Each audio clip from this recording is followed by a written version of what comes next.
How do you guys feel about that, man? Lizzy's one of the sex figures of rock and roll now. I mean, that must say, like, is that intimidating to you guys? I mean, do you guys feel any pressure from that?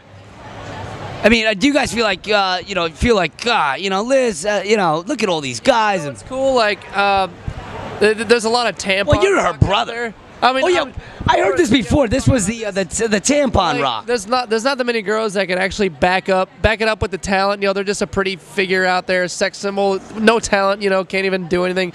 But like, and it's cool. Like Lizzy's got like the kind of like surprise factor. They see her out there. There's like, oh great, another chick band, like blah blah blah. Then they hear her sing, and it's just like, and they're like, whoa, like did that voice just come out of that? And then she puts on a guitar and goes to a ripping solo, and you're like, man, what can't she do? She's like a superhero, That's so the truth there. It's crazy, I think it's cool, and I think it's it's different, Oh, totally. I mean, I mean that's the other thing as well, Liz. I mean, do you feel like any feelings when somebody says that to you? Like, wow, like when you hit those high notes like that, is there something like about that why you hit those high notes? Like, is there a lot of feeling behind that?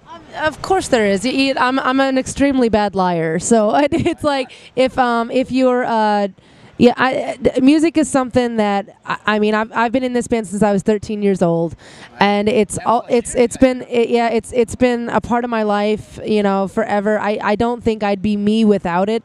It almost has just completely become my identity. I don't know, like I would not be Lizzy without music, and so I don't know. It just Oh, of course, and thank goodness my parents were all for it, and I think their worst fear was that we were going to get into sports or like be doctors and accountants and stuff like that. So we did right by them, but no, it's one of those things. You have to feel it, and you have to do it every single day because you love it. Because if you don't, believe me, you can make a lot more money doing something else you hate. And so you can't be in this if you don't like it, or you can't be in it for the money. You can't be in it, for chicks or for anything. I mean, all that stuff is good and dandy, but the feeling we get on stage, we literally go through withdrawals. Well, that's radio though. No, you probably you can get chicks, in radio, but Is this the first interview you've ever done where you held the microphone? Nope. I'm gonna hand it back now. No. One more question here, and we'll wrap this up here because I know you guys are very busy.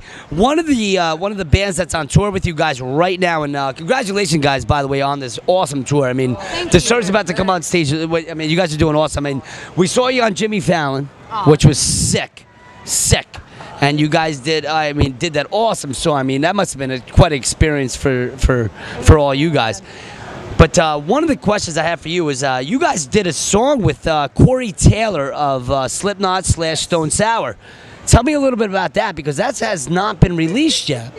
No, it's just on iTunes, but right now. Yeah, it's just one of the B-sides. You get it in a deluxe edition if you buy a deluxe iTunes version of the record.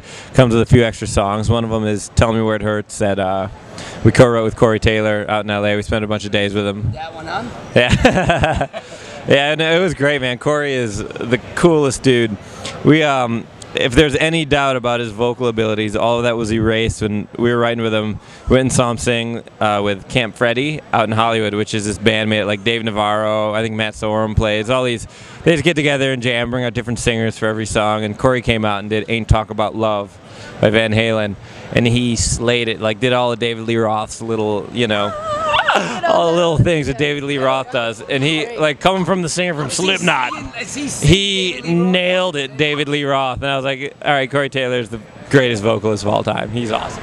So he's a big Van Halen kind of guy. Oh, dude, he's just a great singer. Is he writing from, let's say, from your perspective, like bass lines right to vocals, or was that what that was all about? I mean, with him, it was literally, well, we met him the night before, we went out to sushi dinner, and it got rowdy. Just tables cleared away from us in every direction. It was awesome. And then, yeah, and then we came in the next day to our pre-production studio, and he was like, we're like, what do you want to do? He's like, I don't know, play me some songs. We're like, okay. So we just jammed, and he's like, cool, you got a guitar? We're like, yeah.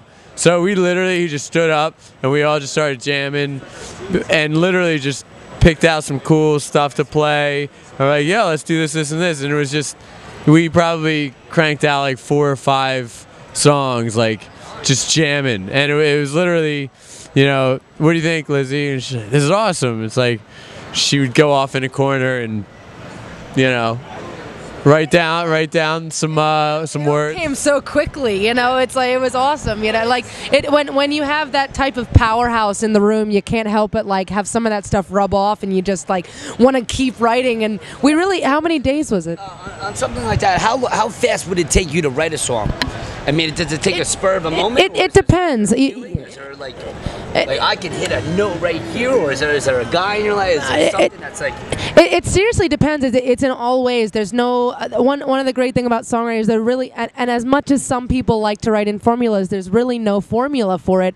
It's more you got to hit when it hits. You know, like as far as when inspiration comes, please, you know, get out of bed, write it down, record it wherever you can. At 3 a.m. I've hummed songs at the grocery store into my phone voicemail. You know, it's like, I mean, there's certain things that or you know, or a riff will inspire you, be like, wow, that makes me feel awesome, so I have to like, oh, this you know, oh, I have this idea in my head, let's just get it out, you know.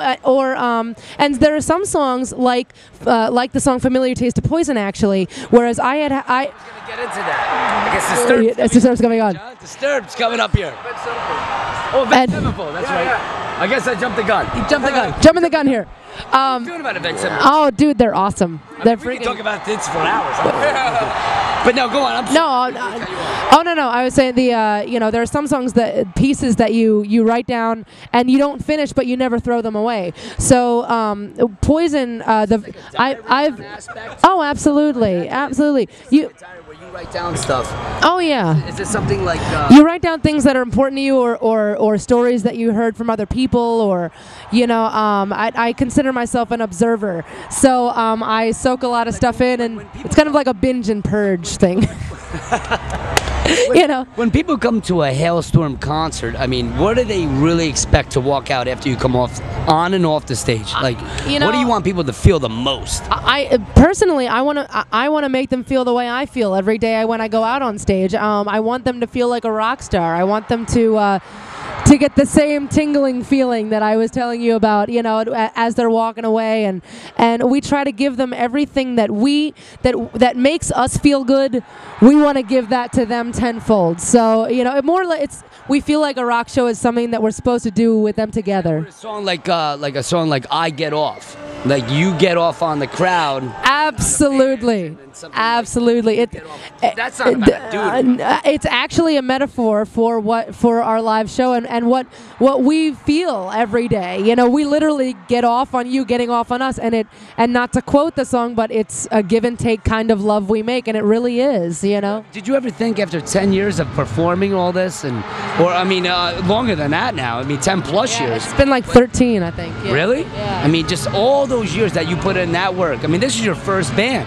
Oh yeah, this is my first band. It'll be my last. You know, it's you're gonna go out strong. Absolutely, it's just a matter of we found what we loved, and we kept it moving, and we never stopped. You know, so. Well, being on the Uproar Festival, I mean, Avenged Sevenfold has just taken the stage right now, as we can tell with the crowd noise. Oh yeah. Wait till you hear the booms and. This is a serious show, Liz. Liz, before they actually take the stage, which we're hearing right now as we sit with Halestorm right here.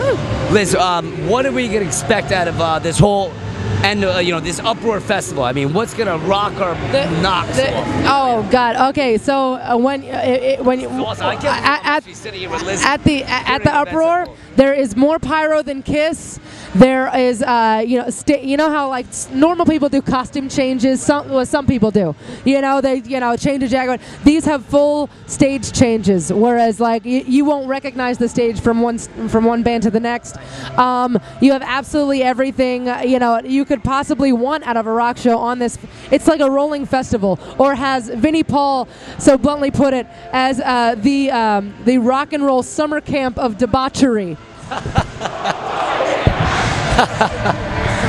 All right, beautiful. Well, listen, we're going to wrap it up right now. I want to thank RJ, the drummer of Halestorm. Hey, how you doing? Hey, how you doing? How you doing? How you doing? Say hi How to you Mom doing? for me, How all you right? doing?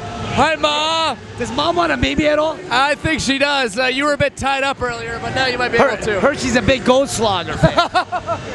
Yes, she is. Yeah. What is anything German? German Huh? like that, yeah. She likes Volkswagen. Yeah, I have. Perfect. Half. Perfect. Want to thank Lizzy, our lead singer and lead guitarist right here. Hello, everybody. Thank you so much for everything, guys. We love Jersey. Want to thank my boy Joe, lead guitarist, man. What's going on, Joey? Hanging out. Love you, Jersey. Keep rocking. And my boy Josh, rock it out right here on bass. Jersey rules, Rat rocks. I love you guys. And that's how it's done, baby.